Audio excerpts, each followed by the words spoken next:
Yeah, I was just about to say you and I both have very strong Cancer and Virgo energy in our charts. And both of us throughout the evolution of our friendship and our inner work, we have done a lot of work on setting boundaries. And I always say that boundaries means that I want a relationship with you. If I set a Yeah. boundary, I want you in my life.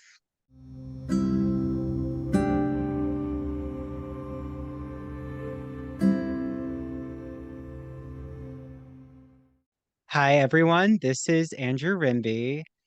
This is a very special episode. It's not even, I don't even want to, it's an episode, but it's just a treat, I would say, for you all because I'm joined with my friend, Sarah.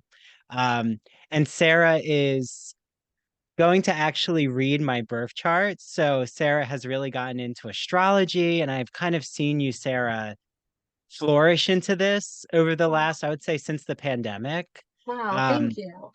Yeah, I remember we were in Fort Jeff, sitting outside, and you were actually reading through my chart, or you were reading through the different astrological signs. So it's like so fortuitous and meant to be that we're now here together. You really manifested this. And I want everyone to know where to follow Sarah first. It is at North Node, NORTHNODE dot alignment. So at North Node dot alignment is her Instagram. And then I'm gonna let you, Sarah, do the birth chart reading and just release. I'm not guiding an interview. This is for me to just take in everything that you're doing. So I really appreciate this. It's my pleasure, Andrew. All right. So, do you want me to share my screen or is that not necessary? Yeah, sure. If you want to share your screen, if you're listening to the audio, everyone out there, if you're interested in what a birth chart reading is, I'm going to release this for free on our Patreon. So everyone can actually watch this video, Sarah, for free on our Patreon. So yeah, Sarah's gonna share uh the screen and you should be good to go, Sarah. All right. All right. Are you able to see your chart up here? Oh yes.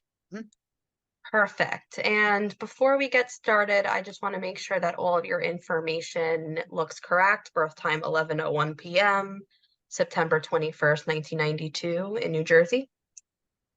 Yeah, that's the town. Perfect. Excellent. So, let me ask you, I always have clients answer this. What is your foundational knowledge in regards to astrology? I would say that I know about being a Virgo. I know the main astrological signs, and I know personalities, especially with Virgos. I know about the independent spirit, the assertiveness in a way, kind of knowing your energy and knowing that you have a pathway. Um, but I know that I'm almost on the cusp. So I don't know as much about like the Virgo Leo, like what that could I'm mean for me. I'm so excited to get into this. So, before I get into the sun and moon sign, I always like to start with the ascendant. And for folks who may not know, the ascendant is the same thing as the rising sign. And the rising sign is not a planet. It is basically the astrological sign on the eastern horizon when a person was born.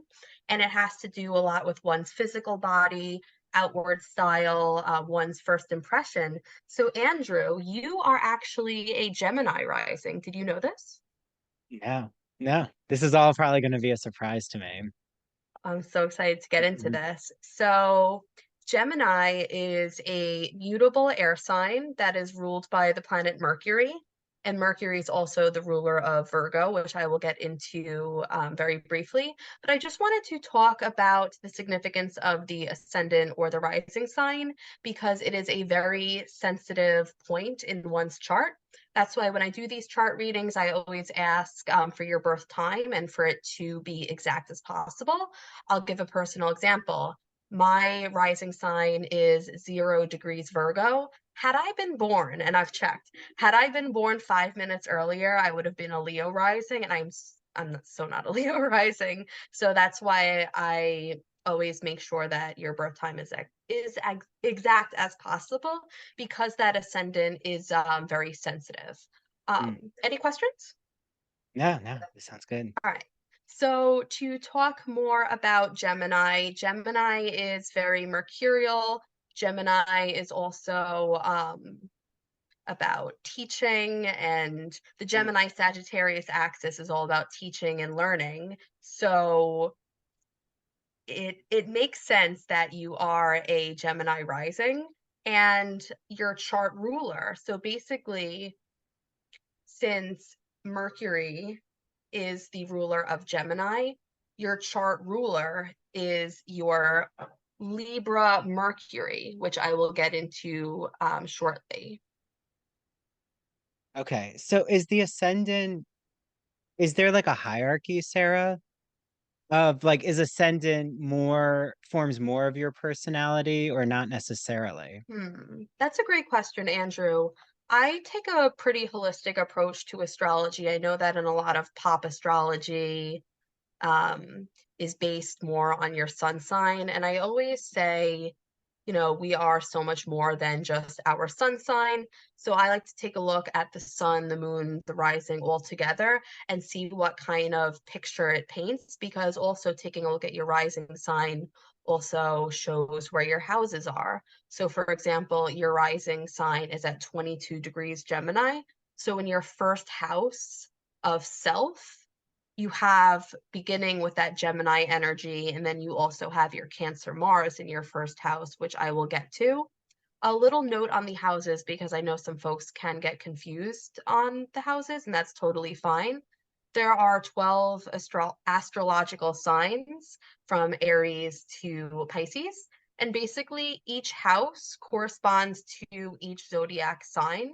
So, for example, the first house is associated with more of that Aries energy, and the 12th house would be associated with more of that Pisces energy. Do you want me to Okay. explain that further or? I mean, when I hear the houses, I always think of Hair the musical and the Aquarius opening song. Yeah, because Me they talk about too. the houses a lot. But yeah, okay, so that makes more sense. So each house, there's 12 houses, and hmm each house corresponds to the main 12 astrological signs. hmm So Oh, okay. linking that back to your Gemini rising. So when people meet you, their first impression of you might be very communicative, very talkative. You definitely do have the gift of gab. Gemini is also a very mutable sign, so can be a little flighty, can change their mind often. Does that any of that resonate? Well, I would definitely say the mutability. Like, would that also resonate with different situations or different settings that I would be in? Mm-hmm. Yeah, because I definitely feel that there are settings that I'm pretty good at understanding the overall scene of something and then trying Yes. to um, integrate myself into that place. Absolutely. And Gemini is all about seeing all sides of scenarios. And like you said, that mutability, that adaptability, you're kind of like a chameleon. You're able to adapt to different spaces that you're in very easily. That makes sense. And so ascendant in a way is what people pick up on first.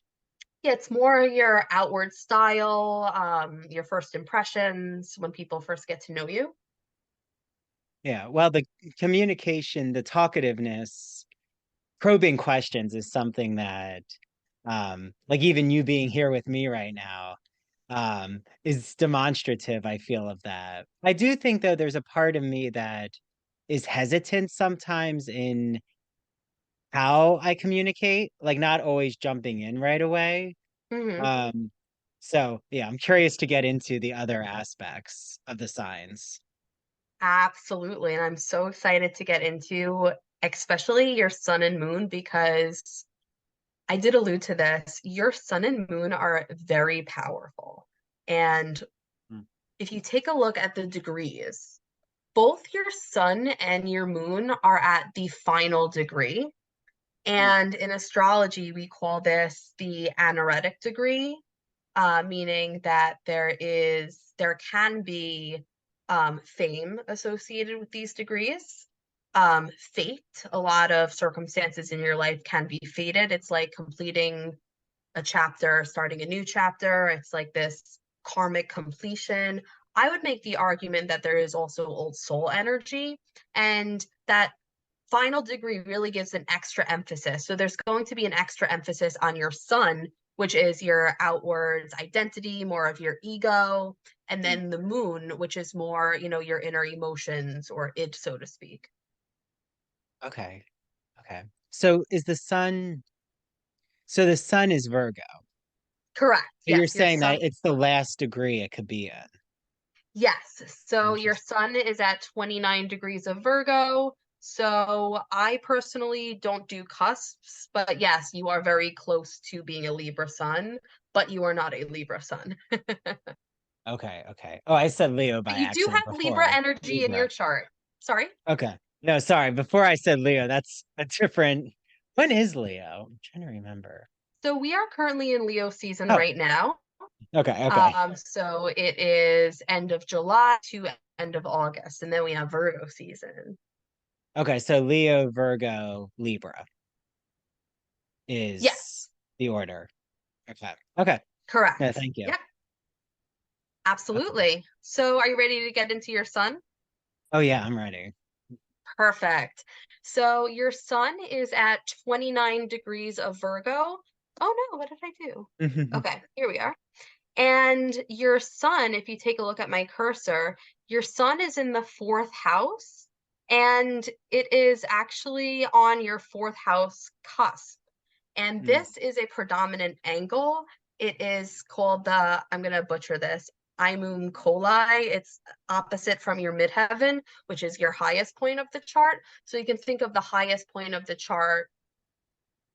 Oh no, I apologize. It's not. It's you can scratch that. It is in your fourth house, but it is near the fifth house. okay. Apologies. So your midheaven is over here, and then the IC is here. Okay. Just for all the visual folks out there. That's always why I like to share the birth chart. So yes, your sun is in Virgo, and I'll talk about Virgo before I get into the house. So Virgo is similar to Gemini. It is a mutable earth sign. And similar to Gemini, it is also ruled by the planet Mercury. So some traits of Virgo are they're very detail oriented, critical, meticulous. There is definitely that perfectionist energy. There can be potential for neuroticism, pickiness, and attention to detail. And because it is at that final degree, there's almost like that extra oomph factor. I see. Okay, so it's um wait, what was the what I might have gotten confused, Sarah, but there was something you said about um fame, Same. that's the sun. That's the Virgo So energy. the 29th degree, The 29th degree. Okay. yes, is and can be associated with fame and wealth. Okay. So basically fame and fortune. Okay. Hmm. But like, is it like this is where I would ask, is that an egotistical, is it a negative, or can it be a Hmm. positive of wanting to amplify a mission, like That's humanitarian? a great question. And something that I always stress is that nothing in astrology is inherently good or bad. It's how we utilize that energy. So, Mm, for example, Donald Trump, his rising sign is 29 degrees of Leo, mm. and Leos love attention, and that kind of speaks for itself, if you know what I mean. So, So it depends, like you're saying, when you know this knowledge, like what you're providing me right now, this integrative approach that you're doing, correct. it's Yes. helping me understand the energy and understand my potential with the energy, like what I can do with this and be aware of it. Exactly. I love what you said, integrative approach, very holistic. Again, not focusing on just your sun sign or, just your moon sign, because I believe that all of these planets and angles work in, symbiosis with one another. And we need to take a look at the big picture because there are a lot of moving pieces that are involved.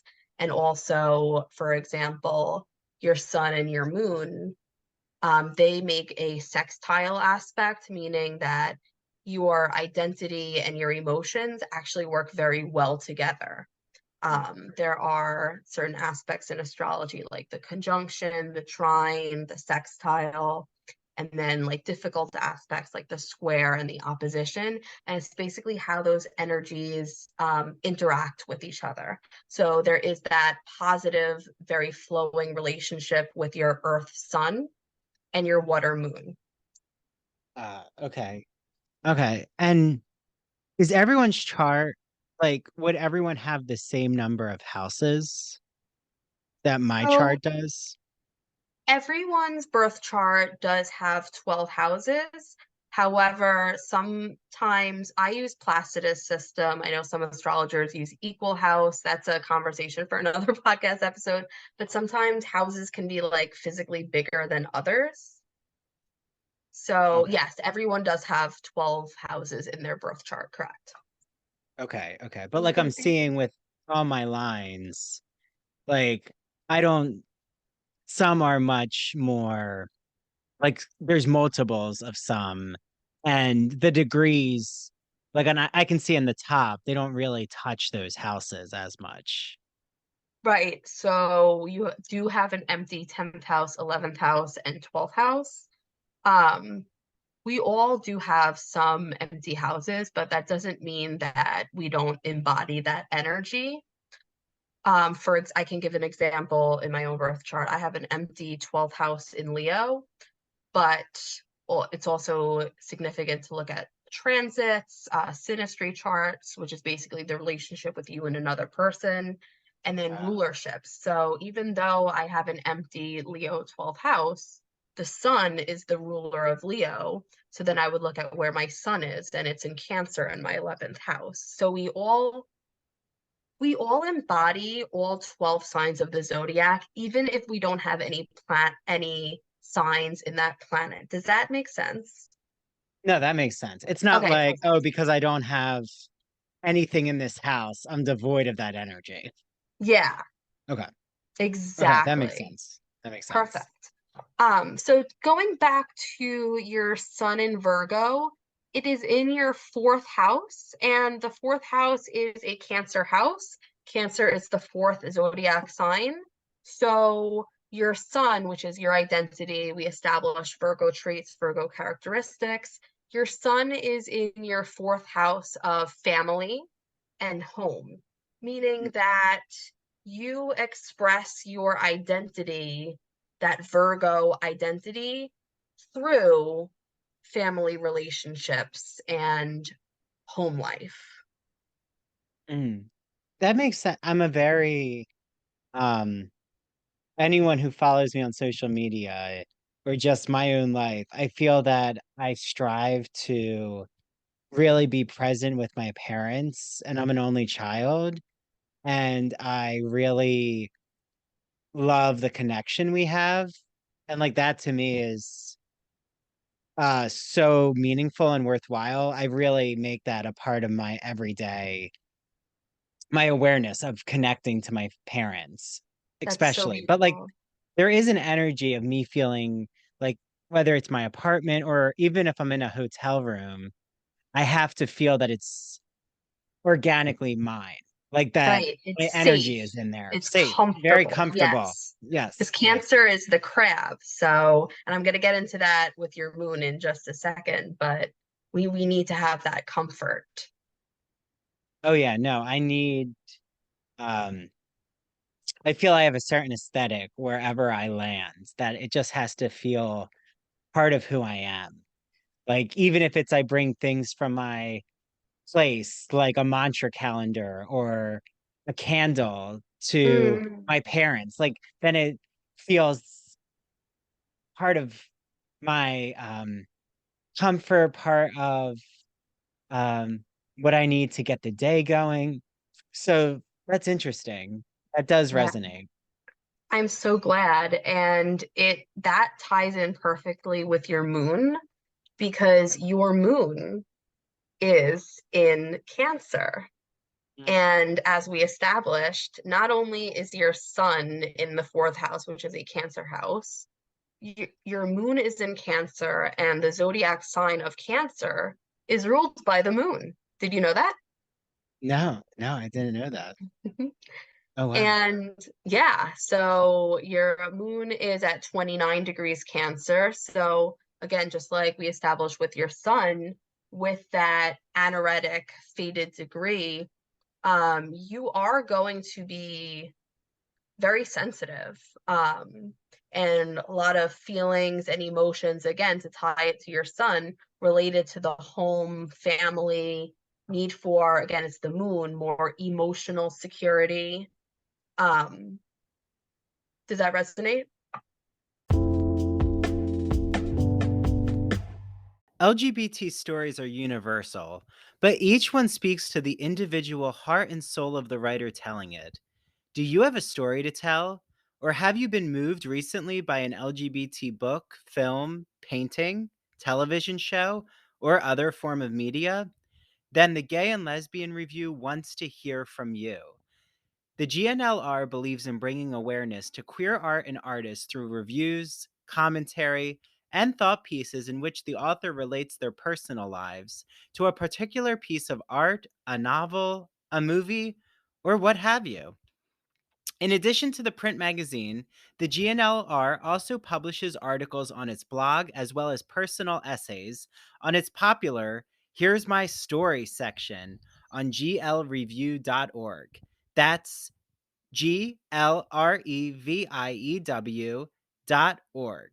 To learn more about submitting an article for the GNLR, visit their writer's guidelines. The link is located at the bottom of the homepage. And if you have any questions, email publisher Stephen Hemrick. That's STEPHEN dot HEMRICK at glreview.org. The GNLR and its readers can't wait to see what you have to say.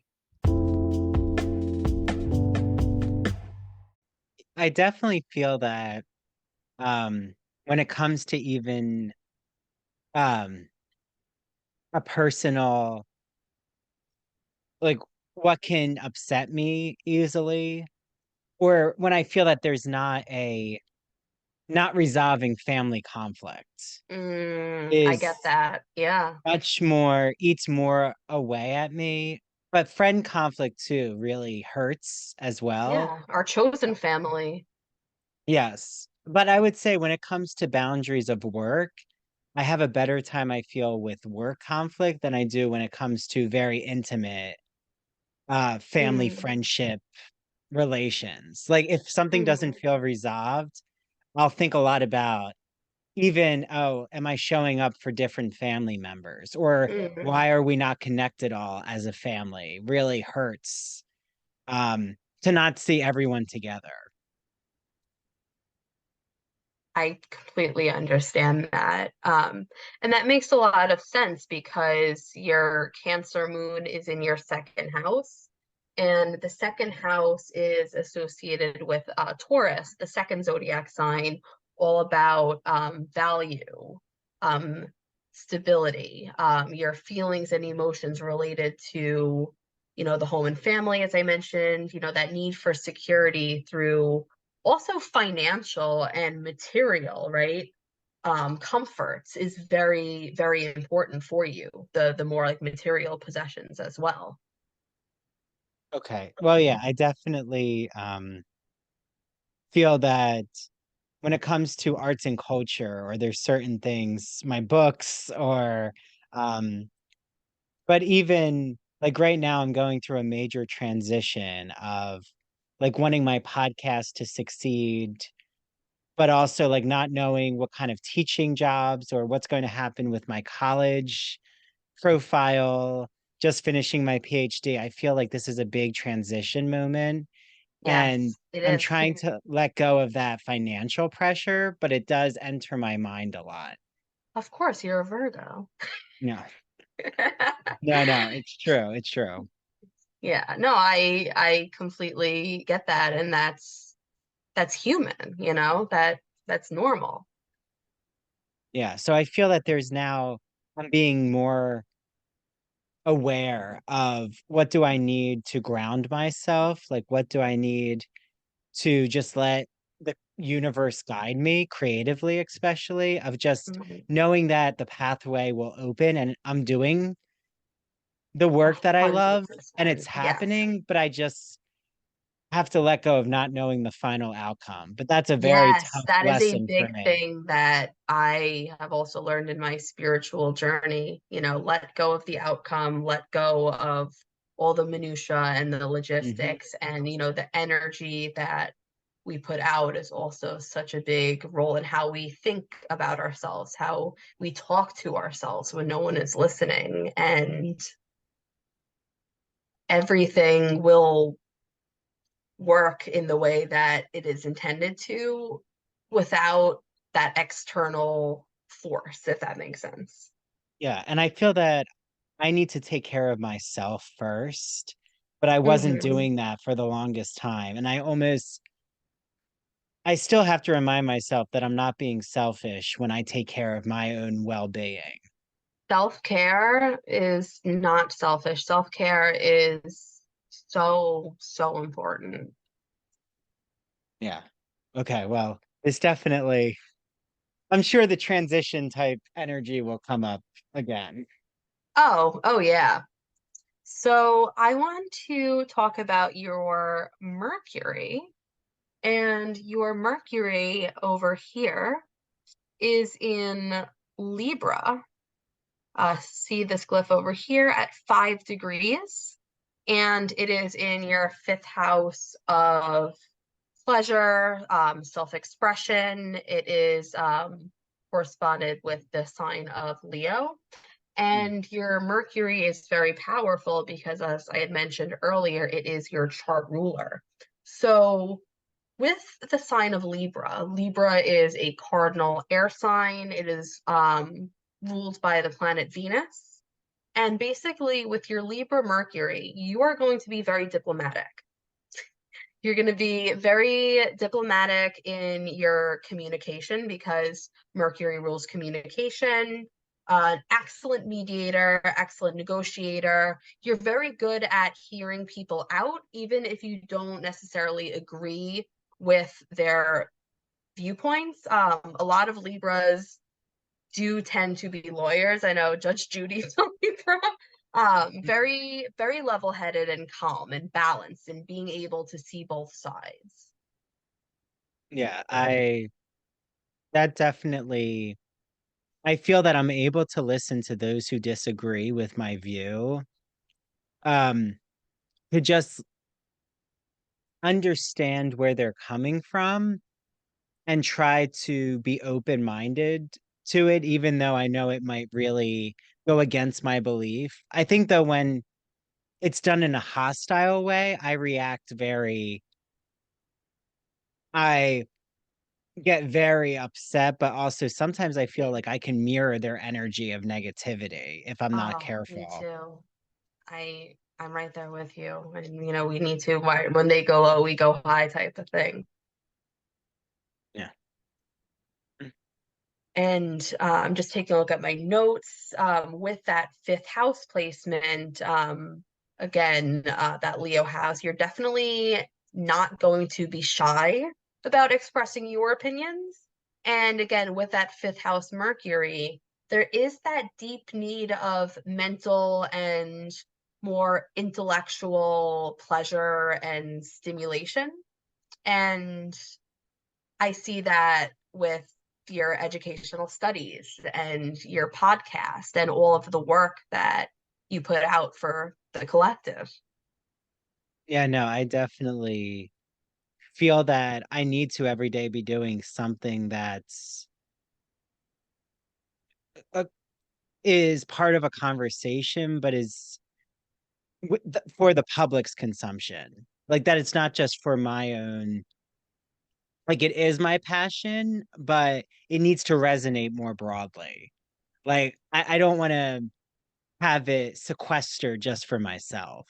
Right, right. Yeah. And I think I've reacted a lot and put a boundary towards projects that have felt too isolating or too um part of the status quo, like patting each other on the back. I've really um it's actually starting to make me, I was gonna say nauseous, but it makes me feel, I think, upset when I realize that people are acting out of ego and just for their own self-interest, but who is it benefiting? Like I really, there's something in me that really wants it to be community minded. Hmm. That makes a Yeah. lot of sense. I see that. Wow. Yeah. I But the I love speaking out, astrology because it's yeah, such but a yeah, conversation. it is. And Well, it's and like, the speaking out makes sense to me of being blunt. Well, not even blunt, but like saying speaking out, especially when I feel it's unjust. Like I feel like in my mind I weigh how I speak out and I weigh if it's necessary or not. But even something small, I guess, on the grand scale. But today, when I just came here for the birth chart reading after finishing a run, there were these young guys who like were very innocent, but they kept like applauding me in the village when I was running by them, like young high schoolers. Like they would be like applauding me, and in Port Jeff it gets very busy in the summer. But like they did it once and I was like, "Oh, that's cute." I was like, "Thanks, guys." Then they do it twice. Then it's like the fourth time and I finally just to them I said, "Okay, guys, I heard you. Enough's enough. Like please just let me run in peace." yeah, And I felt like I had to set a boundary. Like even though it wasn't something negative, it was just becoming irritating to me of like yeah, not no, letting me be in my own space. yeah, absolutely. Let's get into your Mars. Um, and your Mars is over here in your first house. And what is interesting is even though you are a Gemini rising, your Mars is still in Cancer in your first house of Mm. identity.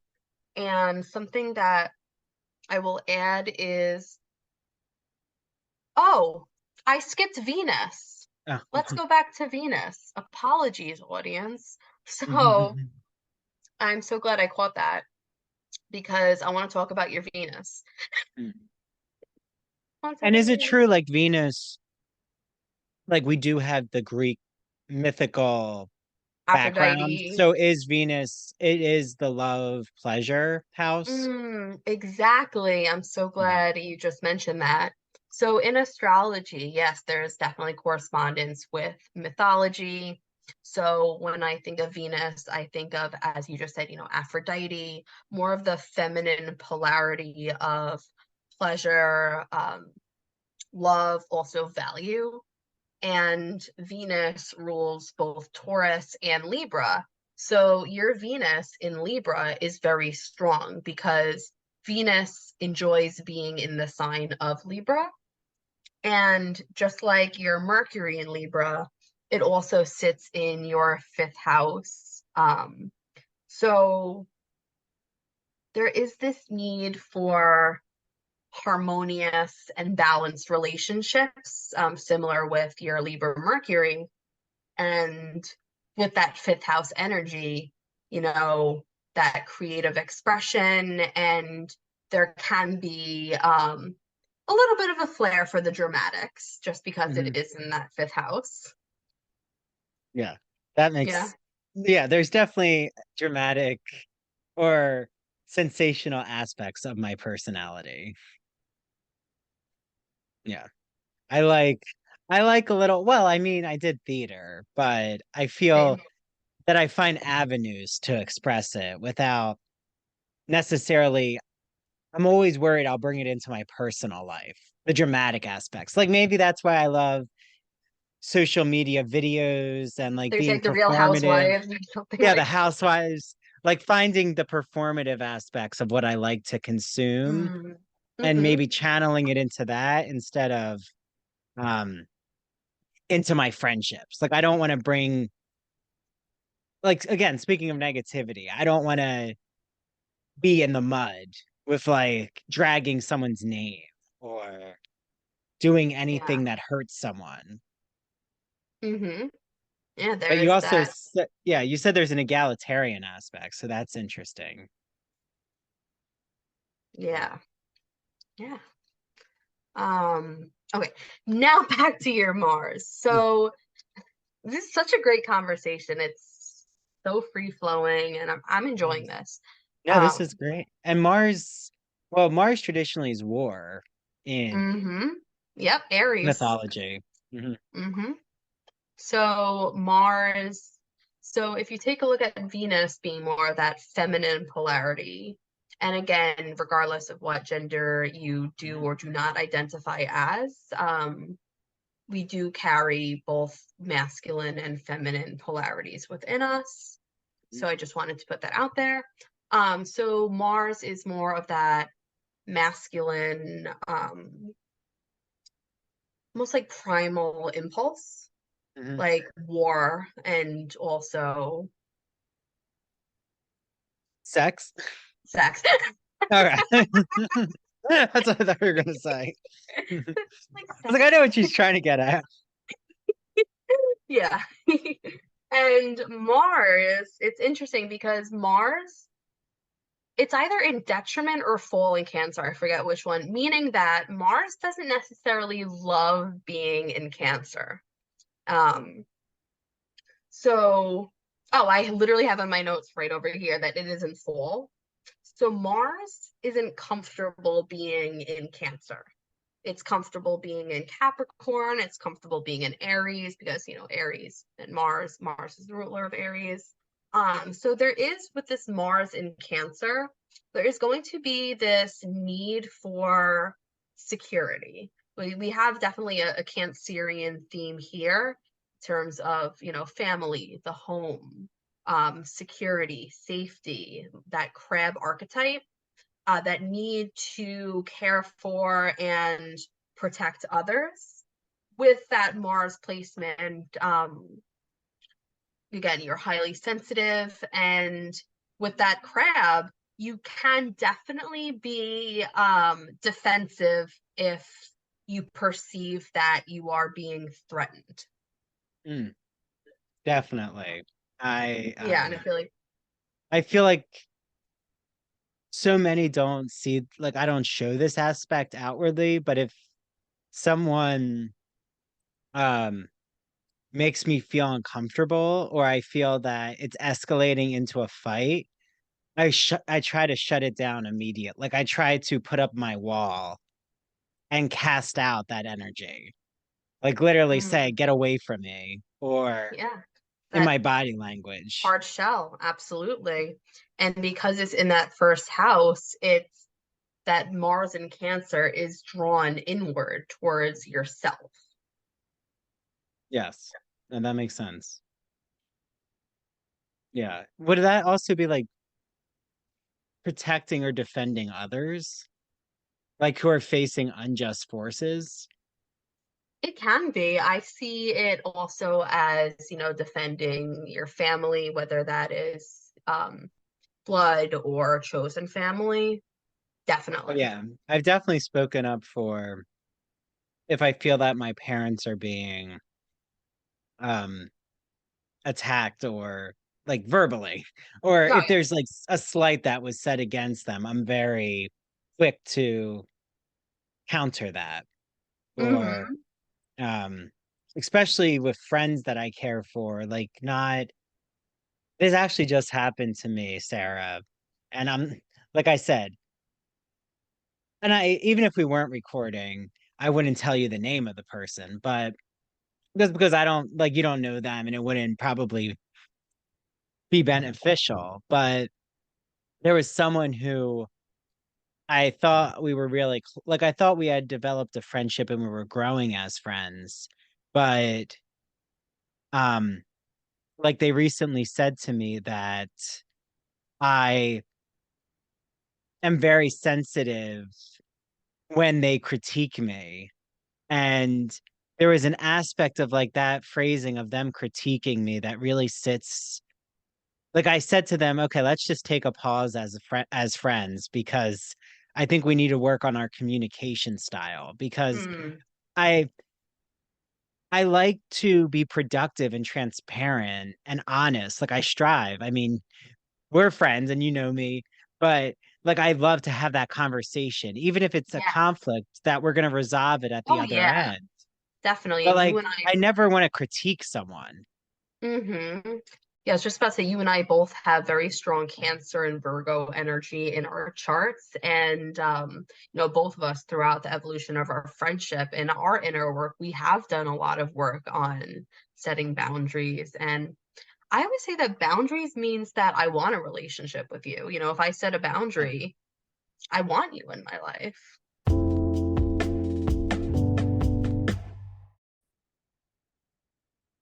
Hi, everyone. This is Dr. Andrew Rimby, and I'm so excited to be talking about Broadview Press. You might be asking, what is Broadview Press, Andrew?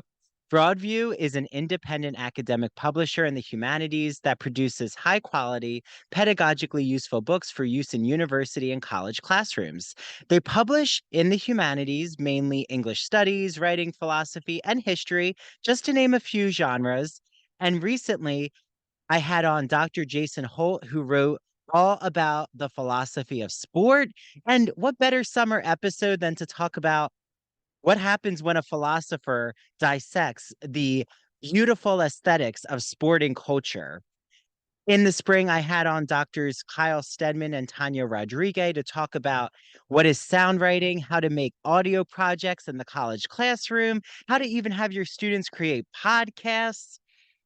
And then in the winter, I had on Dr. Jeffrey Weinstock. He talked about analyzing pop culture. Yes, I even sneak in some Real Housewives questions and how to teach composition and make it fun. He uses this whole metaphor about being a mad scientist in this gothic lab.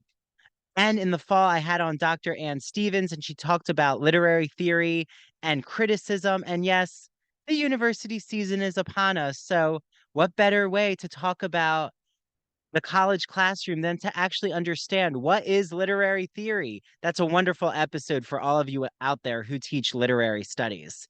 I love Broadview Press. Make sure you use their exclusive code. It's Ivory Tower on broadviewpress.com. You get 20% off all Broadview Press publications. Okay, until the next Broadview Press interview. And now back to the Ivory Tower Boiler Room.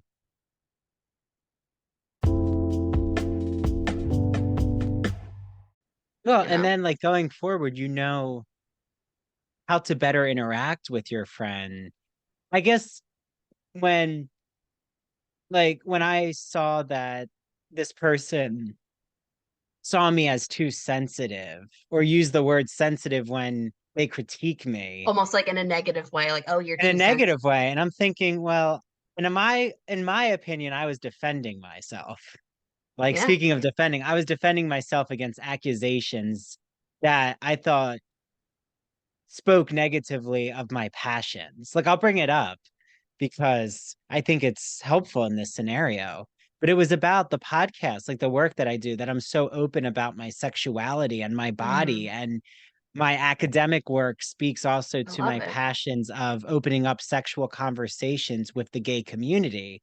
And this Yes. person said, but, and this person is in the gay community, and they said, but I don't feel comfortable doing that myself. I feel like you're trying to give a dictum or give a requirement that all do this. And I said, well, that was never my intention. It's just, this is who I am authentically. But there might be some projection there. That's kind of what I'm sensing. Yeah. But it was like you said, boundaries are important. But like in that scenario, I realized, okay, um,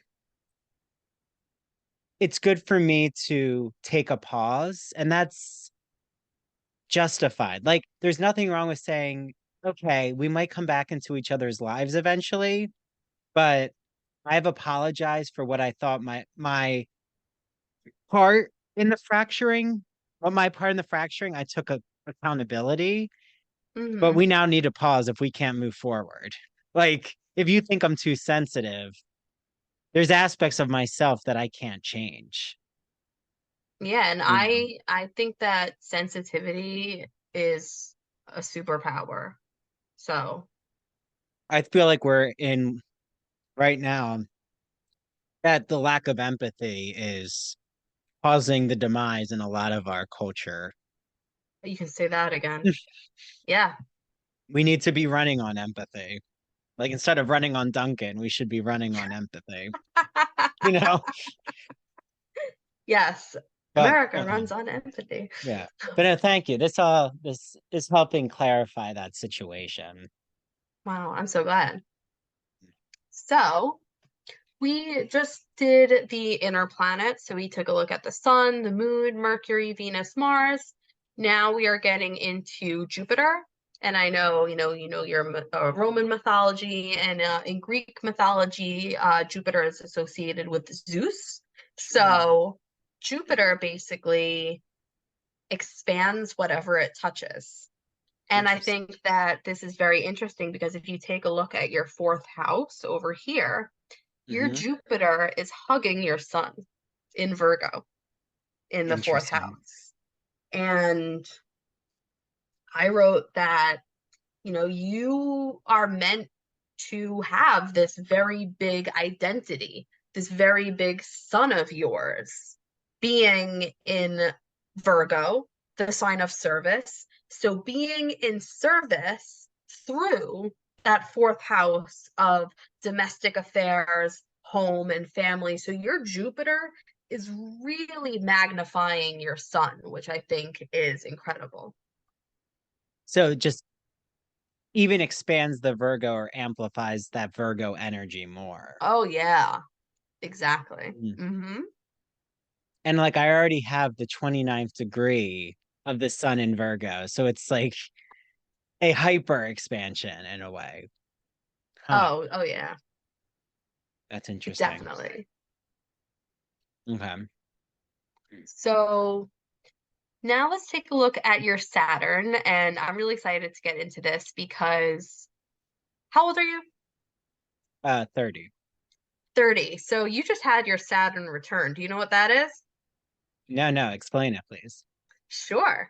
So, how we have our birthday every year?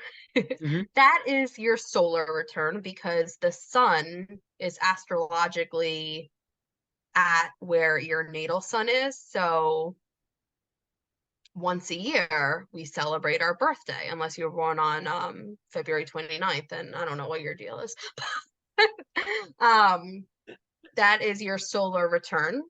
So basically, you hear a lot about Saturn return. I feel like there's a lot of fear mongering with Saturn return. So basically, in astrological terms, your Saturn return is when transiting Saturn, which takes 29.5 years to go around all the signs of the zodiac.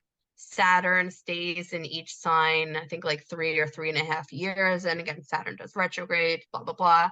But we have our Saturn return at around age 29.5. And your Saturn, it just makes so much sense. your Saturn is in Aquarius, and if my thoughts are correct, so Saturn went into Pisces earlier this year. So with your Saturn being at 12 degrees of Aquarius, I think you had your Saturn return exactly around early 2022. Mm. Um, so what was going on in your life the first half of 2022? Okay, so the first half, let me think, the spring of 2022, I, oh, yes, yes, that was like right when I was teaching a Broadway musical course.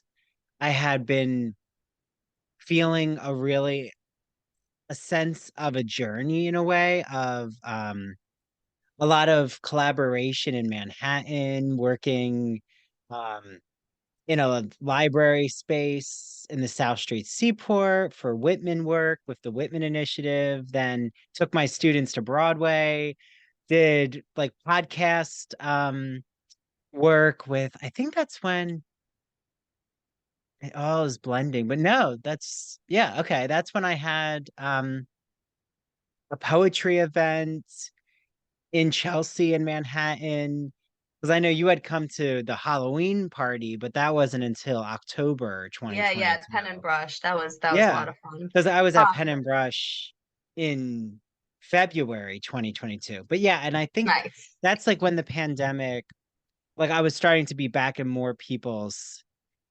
spaces with people again. So it Right, was a right. Like the really, mask mandate was being lifted, yes. stuff like But that. even Yeah. like that summer, I like went back to Fire Island, but went back by myself. Um, and I feel like I started to learn a lot more about my authenticity, but I was taking chances even with my writing, like taking chances in my writing. And I was starting to really find what my dissertation was, taking the queer male aspect and not shrinking anymore, like saying, okay, I'm going to claim it. I'm going to proclaim it and not be nervous of a repercussion in like the Heck yeah. podcast, the writing, everything. I love that. I love that you mentioned authenticity because Aquarius is all about authenticity, letting your freak flag fly. And you mentioned, you're writing your dissertation, and your Saturn is in Aquarius in the ninth house, and the ninth house literally rules higher education. So this Oh, is the perfect placement for a PhD. okay. Um, because as I mentioned, the ninth house, again, is Sagittarius house. So the ninth house rules things such as travel, higher education, philosophy, and Aquarius, being a fixed air sign, is all about radical authenticity. Aquarius is a very humanitarian sign. You've heard, "This is the dawning of the age of Yeah. Yeah. Aquarius." But I was Um, doing a lot of travel too. Now that I remember, I went to San Francisco in June of 2022 for the Queer History Conference. But then before that, I had been in Boston for a Poe conference. It was like all of this travel back in motion and mm, just such like energy of people that I still keep in touch with, like making these new connections with people. yes, and again, Aquarius also has to do with, improving the lives of others. Aquarius, is that very humanitarian, very social, very extroverted sign. So, Mm. of course. Okay. Um, and I didn't even talk about Saturn, but real quick, Saturn rules things such as boundaries, wisdom, practicality, time. So it makes so much sense that you were going through a lot of these themes during that Saturn return era, and look at you on the other side of it. It's incredible. Yeah. I mean, I wonder if there's anything that resonates with finishing in the summer of 2023. Yeah, again, Or- that Yeah. time, that era, so to speak. Yeah. It makes a lot of sense, Dr. Rimby. Yeah. Well, thank you. But it feels like an era that's come to a close and there's a new opening happening. I appreciate the way you put that. It makes a lot of sense. Like end of an era, beginning of a new one. Hmm. So next up is people say Uranus. I say Uranus. I've been saying Uranus since I was a kid. So your Uranus is, and by the way, we are getting into what I call, what astrologers call generational planets, meaning that um, folks in, your generation will have the outer planets in the same sign. So, um, for example, my Uranus and Neptune is also in the sign of Capricorn. I think we're like 3 years apart or something. So a lot of your folks around your age bracket will have these similar signs.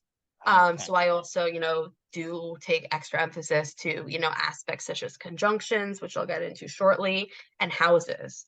And taking a look at this placement in your eighth house is really interesting because Uranus is the ruler of Aquarius. I should also mention that Saturn is the is also like a co-ruler of Aquarius, but Uranus is like the modern ruler because Uranus was discovered in the late 18th century around the time of the American Revolution, French Revolution, Haitian Revolution, which makes sense because Uranus is a very revolutionary sign. Mm. So it's interesting because, it is in that sign of Capricorn, and Capricorn is a very serious, get shit done sign.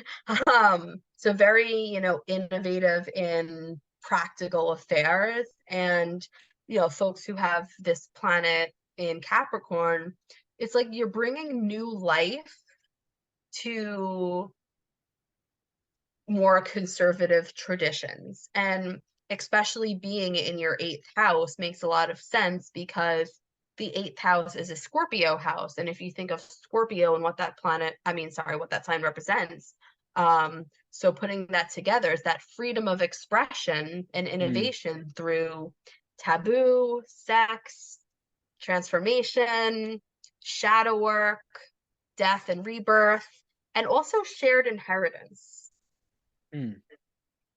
Like inheritance as in intergenerational or like wealth? Like what kind of inheritance, Sarah?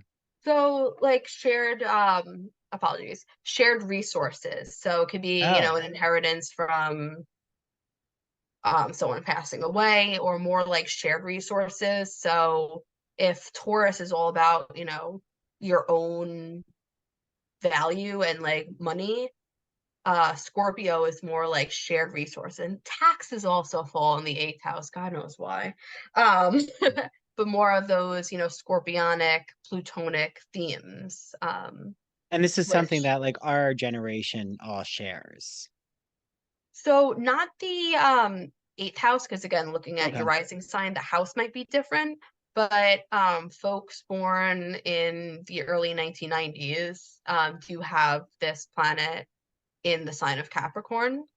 For Oh, me, it's in this my fifth house, but oh, for you, this that eighth house, changing, like you said, bringing new ideas to traditional structures. yes, in the themes of sex, more Mhm. quote unquote taboo topics, which you openly discuss on your podcast, which I just think is so amazing. Well, but that makes sense even in how we're reconfiguring right now governmental policies or like how the millennial generation and Gen Z is really like at the forefront of just rethinking structures of it almost feels like what I assume the 1960s and the 70s counterculture movement. Like I kind of feel like we're back in a counterculture movement right now. I feel that. You put that very well. I Mm. feel that definitely. And going into your Neptune, so if you take a look at the eighth house, the Uranus and Neptune are conjunct. Um, in a tight conjunction, there's only a 2-degree orb, meaning that, your planet of change, innovation, and revolution works very well with the most spiritual sign in the zodiac, right? Neptune is the ruler of Pisces, and Neptune is all about our spirituality, Mm. um, dreams, and again, I also have Neptune in Capricorn, our generation does. It's the way I see it is balancing spirituality with practicality, because again, Capricorn is a very practical sign. So it's like grounded spirituality. And again, with that eighth house energy throughout those transformational themes that we touched on. And that Mm. agent of change works very well with the spiritual component of Neptune. Okay. Okay. Yeah. No, that makes, yeah. I'm taking it in. I love that. I love that. Wow. So, lastly, well, I'm going to get into your North Node and Chiron. The last planet, because the North Node and Chiron aren't planets technically, your Pluto. And Pluto is a planet for anyone who is listening. I don't want to hear otherwise. I was raised on Pluto being a planet, will always be a planet. So, Pluto is the planet of death, rebirth, and it doesn't have to be actual death, metaphorical death, ego death. And our generation, so anyone out here listening from, and again, with retrogrades, I think it's 1984 to 1995, because I was born in 95, I'm the last year of Pluto and Scorpio. I know Pluto was in Sag a little bit, then retrograded back in Scorpio. So I am like the end of Pluto and Scorpio. So Pluto is the modern ruler of Scorpio, and Pluto Scorpio has that double dose of transformation because Mm. Pluto is in a sign that it feels very comfortable being in. Does that make sense? Hmm. Yes, Okay, yes. excellent. So that Pluto in Scorpio is going to, in my opinion, really tear through anything that is inauthentic. And it's interesting for you because your Pluto is in Scorpio in the sixth house, and the sixth house is a Virgo house, so the house of routines. So your transformation, your regeneration, your, Phoenix rising from the ashes energy is going to come through your routine, whether that, is career, work, what you do from day to day.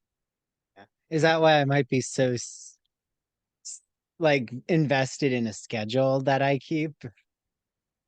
That could be. I mean, you also have such strong Virgo energy with that Jupiter on your sun. Yeah. Yeah. But I'm trying to now let go of some of the needing it to always be the same every day. Yes, and Or, I think that that's yeah. so important for Virgo placements to do. I'm speaking with experience. I'm a Virgo moon and rising and a couple other stuff, and it's very hard for us Virgo placements to surrender the need for control because the shadow side of Virgo can be very neurotic, very high strung. Virgo rules the gut. Um, there could be potential for, gut issues, imbalance in what is it, the sacral chakra or solar plexus chakra, Mhm. IBS, stuff like Yeah. that. So it's No, important I used to, to have a lot of headaches. yeah, Um, I've started easing like my headaches, just realizing that there were stressors of that need to always be on or always mm, be present. Like it was yes, a hundred causing me percent. headaches. Yeah. Yes, and like what I've really been leaning into more and more is like to pay attention to like when our body is talking to us. So for example, headaches or, stomach problems or throat problems. It's really important for us to tune in and of course seek medical Yeah. assistance, but tune in and see what's going on because our bodies are very finely tuned instruments. It's just, I feel like in our fast-paced Western society that has that hustle mentality, we don't take the time to sit and listen. Yeah, it's the mind body connection of self-awareness. Like, oh, I'm feeling this. Maybe it's because I was too intense doing such and such, or like I need to listen to my muscle ache. Okay, maybe I should do um, take it a little easy. Like I used to be um so like realizing that my best health and fitness, my best exercises is when I also give myself rest. Like, oh no, something in my body is saying, just stay in, like, take it easy. This is your day to just catch up on some things, watch TV, pick up your book, Stretch out. and it's going to be okay. Like, instead of saying, oh my goodness, I missed my workout and the world is ending. Because then I realize when I go back to work out, I feel so much more refreshed, like Of more course, because productive. you listen to your body, when it's telling you like let's just rest today. Let's take it Hmm. easy. Hmm. That's so Yeah, that's important. that intuitive mind body connection, like you described. I love Yeah. it. Perfect. So I want to get into your North Node now, and the North Node is very significant to me, hence the name of my account. And for those of you who may not know, we have the two nodes of the moon. They aren't planets. They are like, I'm not a math person, but they're like points on the moon or whatever. Uh, the North Node is basically where our soul wants to grow and develop in this lifetime. And it is often not easy working towards our North Node, whereas our South Node, which is directly opposite the North Node, our South Node is more what we've mastered in the past and in past lives. And the goal is to integrate what we have learned from our South Node and bring that energy into our North Node. Okay. Okay. So the And South it's Node is challenging. usually past energy or past, like, if you Strengths. past strengths. Okay. Is it connected to a past life? Yeah, Okay. absolutely. It can be. Okay. And then, so now when I'm looking at my chart and it says a true node. Right. That's the same thing as the North Node. I could have specified Oh, that. okay. Okay. No, I'm glad you asked. And it is very interesting because your North Node is over here at 25 degrees of Sagittarius in your Mm. seventh house of relationships. Oh, So, your soul's purpose is to find expansion and philosophy through significant relationships and in business partnerships. And or in business partnerships because the oh, seventh house interesting. rules relationships of any kind, even friendships, but those intimate Yeah, relationships. romantic relationships too, right? Okay. Absolutely. So conversely, taking a look at your North Node, it's actually very interesting because your North Node would be here very close to the ascendant, meaning that in the past and in past lives, right, you have mastered that quote unquote gift of gab, so to speak, that Gemini communication energy. As we've established with your ascendant, communication comes, excuse me, very naturally to you in that first house of self. So it's moving away from and using what we've learned about communication and more solitary communication and integrating that more into philosophy and academia, which you're doing and you've done, but more so with others. Okay. Okay. So I feel that though, because I feel like what I'm really trying to process, excuse me. You're good. For everyone out there, I had some watermelon. But I feel like I'm trying to really process um how to give not give in, but how to let the guard down, I would say, when it comes to um intimate relationships, like trusting someone. Uh Absolutely is huge with that seventh house energy. Very. yeah. And I feel like something in my gut is saying like my next step. I've even been thinking, so it's so interesting you mentioned this, Sarah. Before we sat down, I've like the last week, 2 weeks, just there's a feeling that um like my next step is to connect my work life with something romantic, like having a romantic connection. And for a while, I've just been putting off the romance. Oh, Like same I've here. had my right, but I had my friends, and like I feel like I'm able to work through friendship and work. But when it comes to romance and work, I always was like pushing the romance, the intimacy away. For sure. Yeah. For sure. Yeah. And I think it's because I don't really know how to trust myself with the romance. Like I'm really worried about um I mean, I think everyone's worried it's not going to work out, but I feel that I have to just give into allowing myself now to be open to, being intimate and romantic with men Mm-hmm. and like, because I feel like now I have a comfortable relationship with men, whether it be friends or just like friends with benefits. But when it Mm-hmm. comes to like actual dating, um, I've just said, oh no, no, it'll happen to like finish your PhD, like, focus on your career. That's what's No, most important. I'm in a very, very similar boat as you because it's very vulnerable. As a Long Islander, I was so excited when I finally found a med spa that totally matched everything I wanted. I was looking for a good facial place, a good place that had skin products. And guess what? In my hometown now of Port Jeff Village, there is Skin Med Spa. And I'm here with the owner, Lauren, who's going to explain to you all what kinds of services are offered, products that are offered, and why you should come to Skin Med Spa if you're in the Long Island or New York City area. Well, we wanted to open up a place that was offering all holistic, natural treatments that were really providing results driven, where someone could come in, maybe struggling with acne, and has tried so many different products and they couldn't find what was right for them. So we customize all treatments to really help you dive into your skincare goals, whether it's anti aging, rejuvenation, like I said, acne, just to help with cellular turnover, focus on building healthy skin. We have two locations. We have Skin Med Spa and Body right here in Port Jeff Village. And again, we focus on all natural plant-based skincare.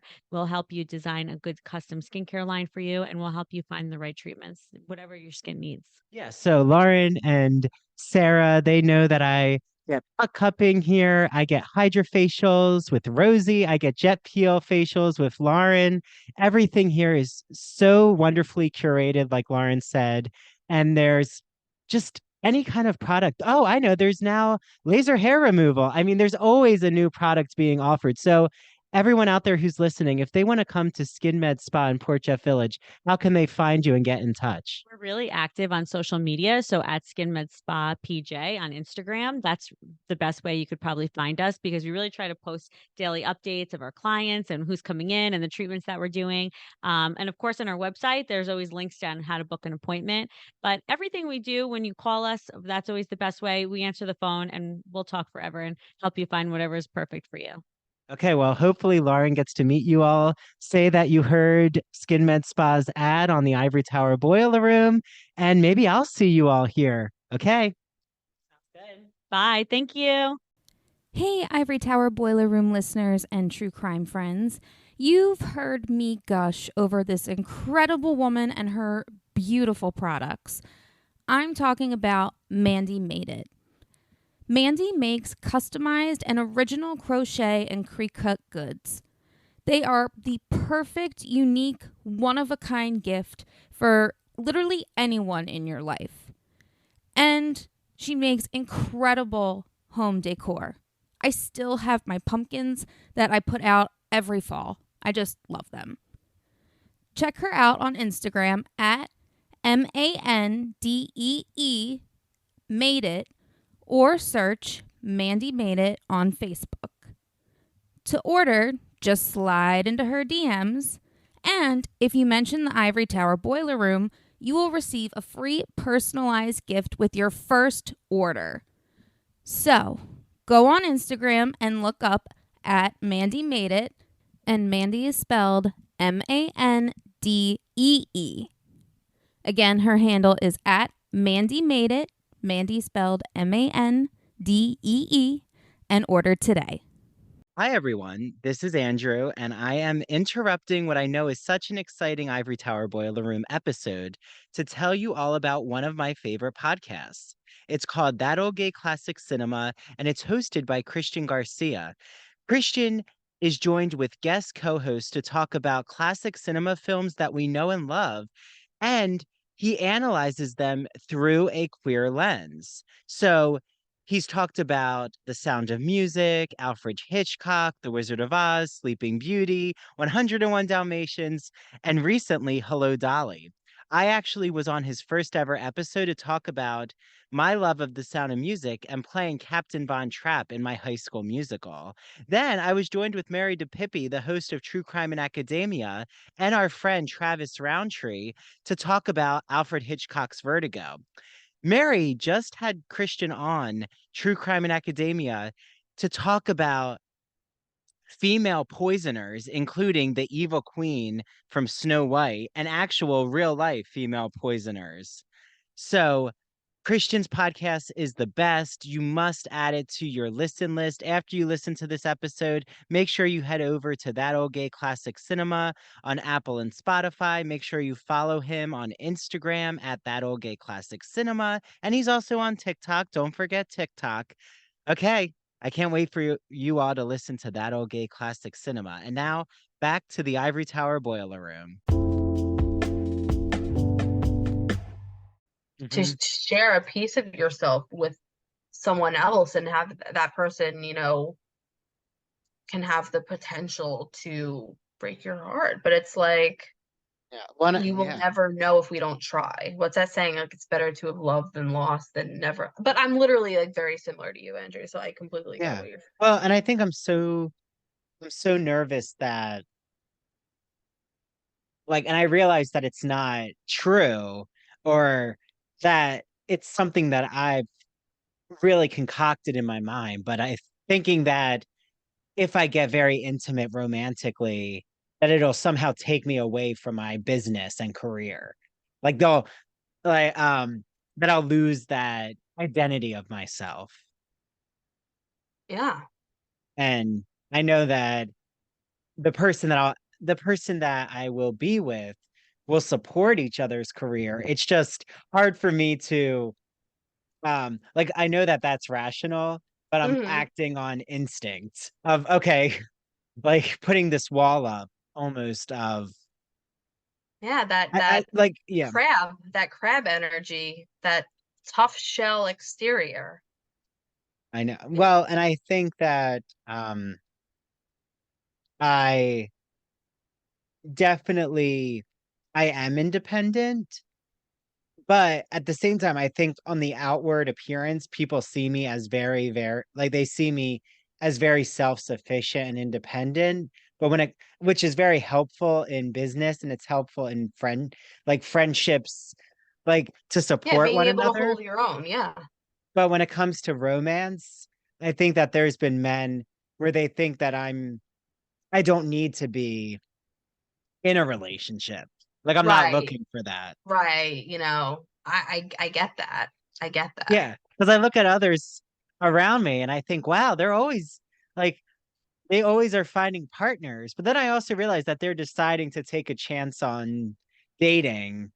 And I think I'm still trying to work through what dating will look like for me. Like even if it's an open relationship, I know that I'll need communication with whoever is my partner. All right.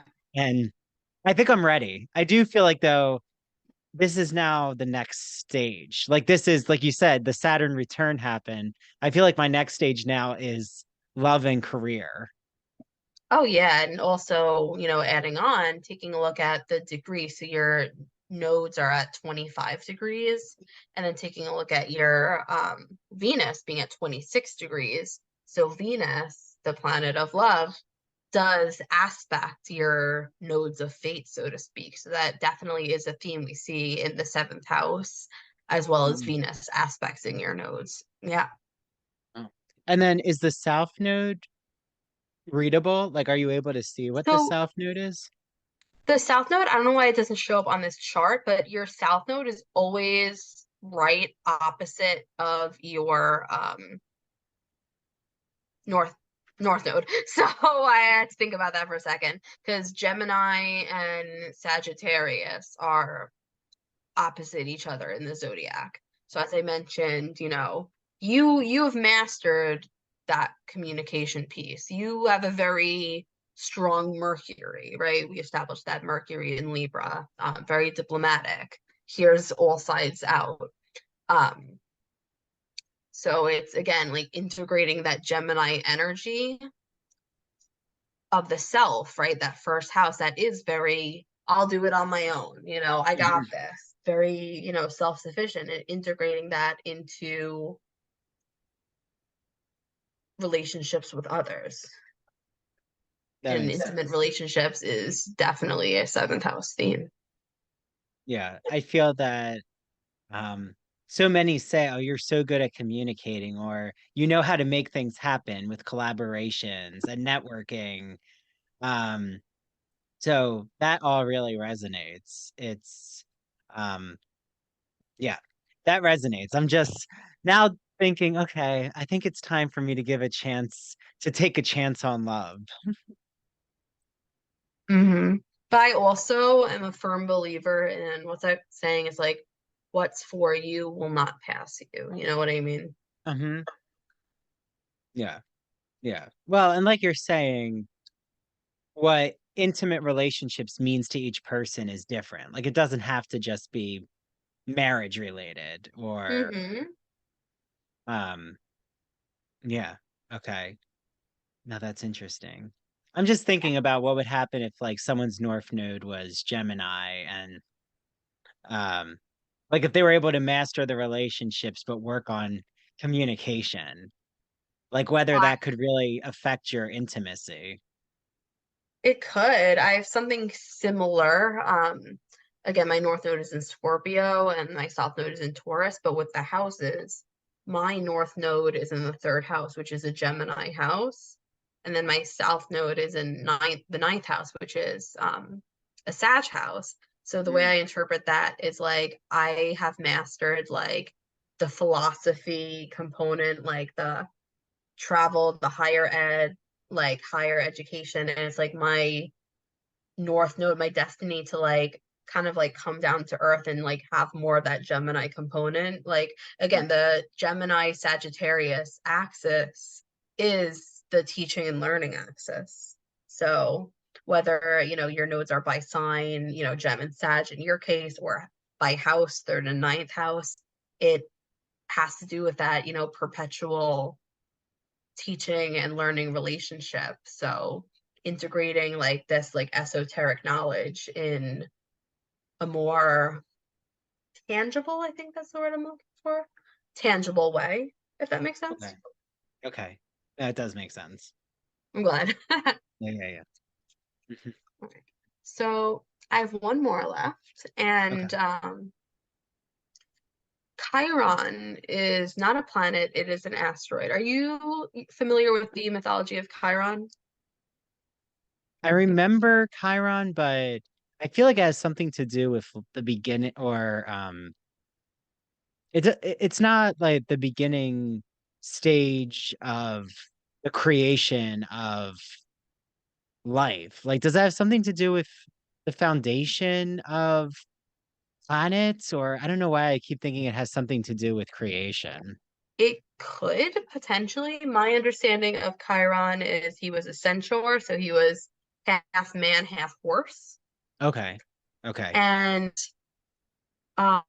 basically, he was very wounded, Mm. but his wound was like his biggest avenue of healing. And in, astrology, Chiron is, referred to as the quote unquote wounded healer. So it's like we all have a wound in our chart, right? So it's Mhm. important, to look at aspects. For example, my Chiron's in my first house conjunct my Mars in Virgo. So, my ability to, take primal action, like there is some wounding there. But once I work through that, that's gonna be my biggest strength. And Virgo, is a very healing sign. But going back to you, because this Yeah. is your birth chart reading, your Chiron is in Leo. And yeah, this is your only planet. Sorry, it's not a planet, but because I know you said that, your moon, had you been born a few hours later, you would have your moon in Leo, but your moon is not in Leo. But Oh, your interesting. Chiron is over here at 19 degrees Leo in your third house. And basically, there could be a wound in, excuse me, your creativity, because Leo is all about self-expression, Mm. being authentic. Has your creative urge ever been shut down? Oh yeah, I definitely have had moments where I've questioned my creativity or Mm-hmm. even felt like a blockage because of the noise around me. Mm-hmm. And with your Chiron being in your third house, it's interesting. I recall you mentioning earlier that you are an only child. Mm. I did know that, and it ties into this because the third house does rule siblings. Mm. So there, I wrote in my notes, only child's question mark, communication issues question mark, because the third house also rules communication. So have you ever had growing up, issues with, in addition to creativity, issues with speaking out or speaking your truth? Oh yeah, I think like I was bullied a lot in elementary into middle school, For being yourself? especially yeah, for being my authentic self. Like I was Leo. Yeah. bullied so much in middle school for doing ballet and theater and reading even, like just doing things that other adult I guess they were pre-adolescent, but that young that boys thought I was not doing the traditional like what they saw as traditional masculine activities. Like I wasn't in sports or Mm-hmm. yeah, that I was going more into the creative arts. So that definitely I can recall that. And um yeah, I think anytime that like this wound, like you're saying with Chiron, um, that wound in creativity, I can feel it. Like I can start to get flashbacks of that time of bullying when I feel that I know what my authenticity is, but others around me are trying to bring me down because um, they think that I should be adhering to the status quo or I'm, too um too happy or too jubilant or excited. Um, or even, just living my truth. Like I'm not putting on the mask. I think it's more about not adhering to pressure of Mm. peers, pressure of peers, I would say.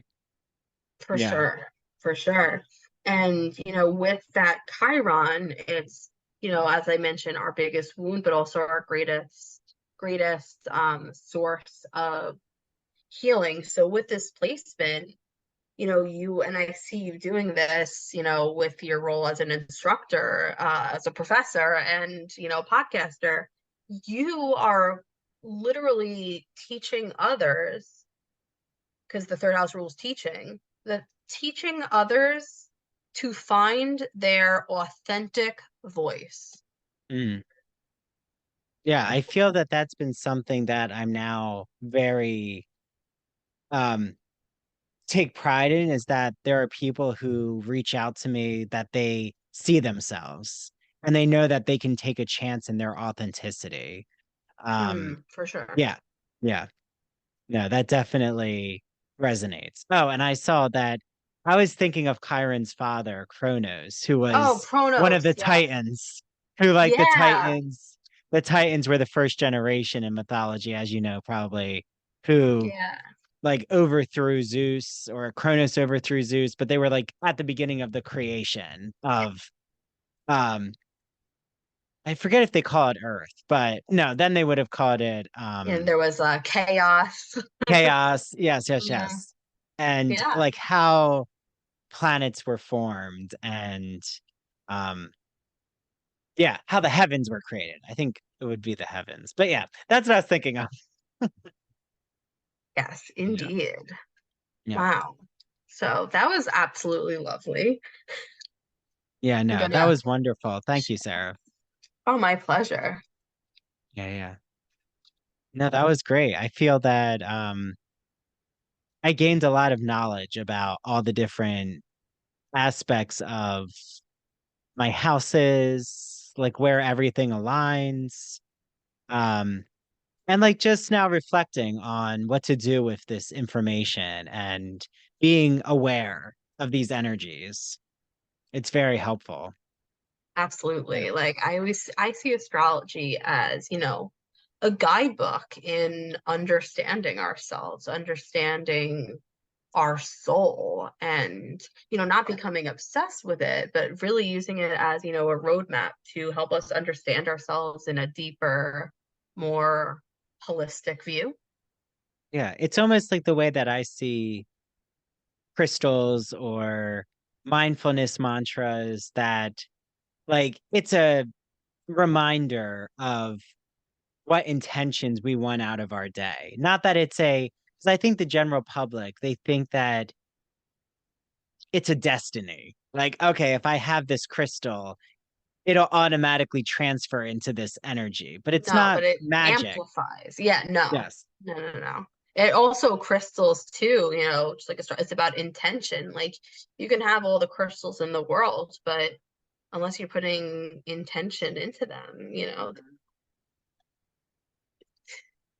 No, exactly. Like the intention, that's how I feel with astrology, is like what you've taught me, Sarah, is the intention of knowing this knowledge. And okay, I'm going to work towards intimate relationships, or I'm going to be aware of this is how I interact with society, and Mhm. just being cognizant of that. And yeah, it's another tool in my toolkit, the astrological They're all knowledge. tools. Absolutely. Astrology, tarot, crystals. They're all tools. Hmm. Yeah, they're not, it's not a Like a um panacea.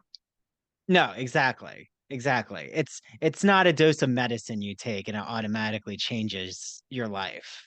Hmm.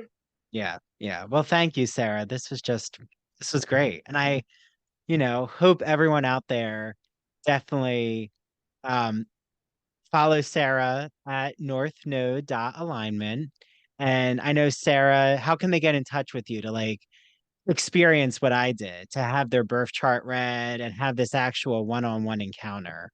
Sure. So if you are interested in booking a natal chart reading, a transit reading, or a synastry reading, a synastry would be me looking at your chart and a partner's chart or a loved one. Um, you can find me on Instagram, or in the most active at northnode.alignment, or you can send me an email at northnode.alignment@gmail.com. I am also recently on TikTok as well, northnode.alignment, although I would say that Instagram is my main and preferred social media platform at this time. Great. Okay. Well, I'm going to share that out with everyone here. And um, we'll share out clips from this, and just so appreciate you allowing me to release this, but also this deeply, it just resonated, and I feel that every person who does this with you, Sarah, they'll get to learn more about Thank um you. like what they're going through right now. Like For it starts sure. to make sense how they can um journey forward. Especially for me now, I'm feeling more the obstacles that are in front of me, but I know now that I can wade through them with this Yeah, knowledge. absolutely. And I say like astrology should empower you, you know? Yeah. Yeah. Yeah. Okay, well, thank you, Sarah. I hope you have a good night, and yeah, everyone out there, please go to northnode.alignment on Instagram. Thank Okay. you so much, Andrew. Thank you so much for having me on your podcast. It's been a real treat. Of course, of course. Well, and I know there's so many listening to this who are in the wellness, holistic medicine, and astrology themselves. Um, feel free to reach out to me, reach out to Sarah. I'm sure maybe this is just part of my ascendant Gemini, but I would love the communication to continue. And like, let's bring these communities together. Okay. Yes, indeed. Bye. Bye, everyone. All right, bye-bye.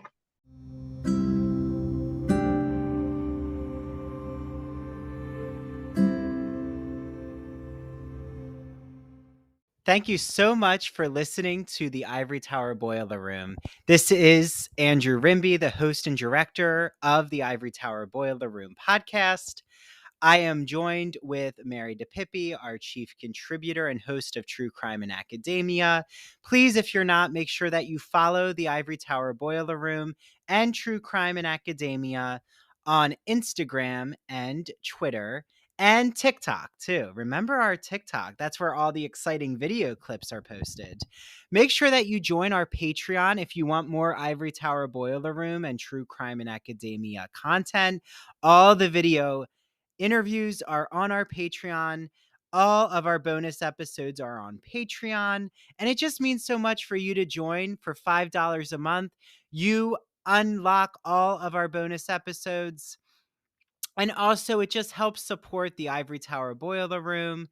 Thank you so much for giving Mary and I a needed jolt of caffeine for coffee. Thanks for the $5. Head to patreon.com/Ivory Tower Boiler Room. We cannot wait for you all to listen to our summer season. There are so many exciting episodes. And we're also celebrating 3 years of the Ivory Tower Boiler Room podcast. So, without further ado, thanks for listening. Make sure you listen to the next episode next week, and have a wonderful summer season, everyone.